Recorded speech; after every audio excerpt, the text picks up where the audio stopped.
नमस्कार दोस्तों। आइए सुनते हैं पंचतंत्र की ज्ञानवर्धक कहानी तीन मछलियां। एक नदी के किनारे उसी नदी से जुड़ा एक बड़ा जलाशय था। जलाशय में पानी गहरा होता है, इसलिए उसमें काई तथा मछलियों का प्रिय भोजन जलीय सूक्ष्म पौधे उगते हैं। ऐसा स्थान मछलियों को बहुत रास आता है।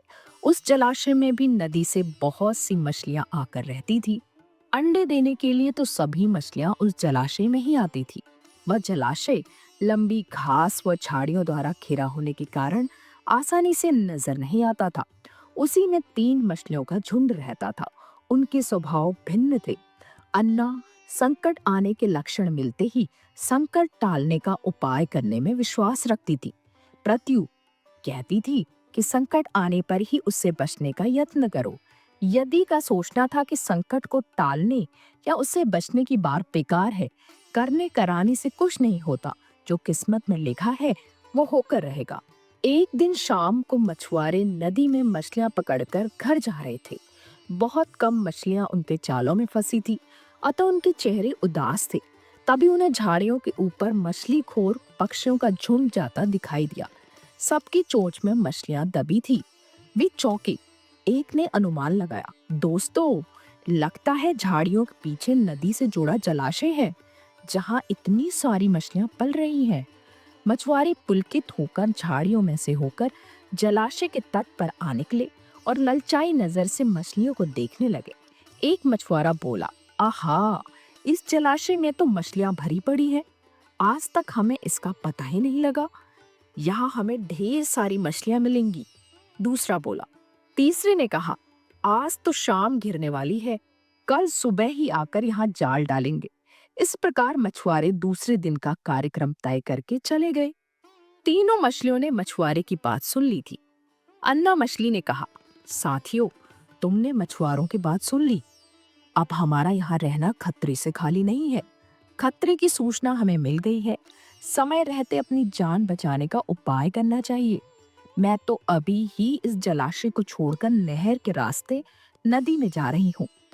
उसके बाद मछुआरे सुबह आए, जाल फेंके मीरबला से। तब तक मैं बहुत दूर अटखेलियां कर रही होंगी। प्रत्यु मछली बोली, तुम्हें जाना है तो जाओ, मैं तो नहीं आ रही। अभी खतरा आया कहाँ है जो इतना घबराने की जरूरत है।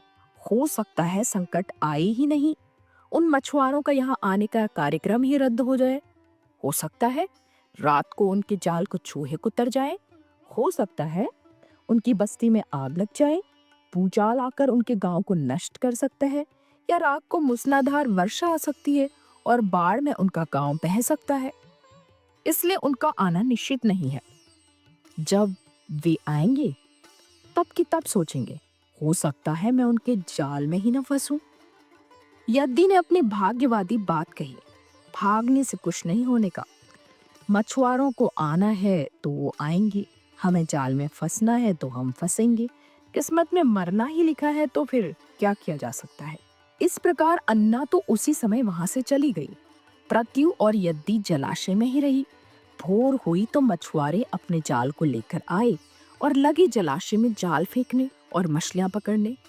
प्रत्यु ने संकट को आए देखा तो लगी जान बचाने के उपाय सोचने। उसका दिमाग तेजी से काम करने लगा। आसपास छिपने के लिए कोई खोखली जगह भी नहीं थी। तभी उसे याद आया कि उस जलाशय में काफी दिनों से एक मरे हुए ऊदबिलाव की लाश तैर रही है। वो उसके बचाव में काम आ सकती है।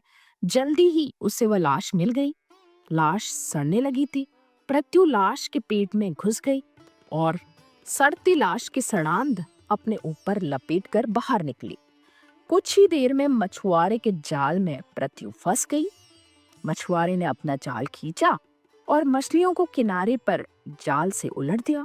बाकी मछलियां तो तड़पने लगी, परंतु प्रत्यु दम साध कर मरी हुई मछली की तरह पड़ी रही। मछुआरे को सड़ांध का भपका लगा तो मछलियों को देखने लगा। उसने निश्चल पड़ी प्रत्यु को उठाया और सूंघा।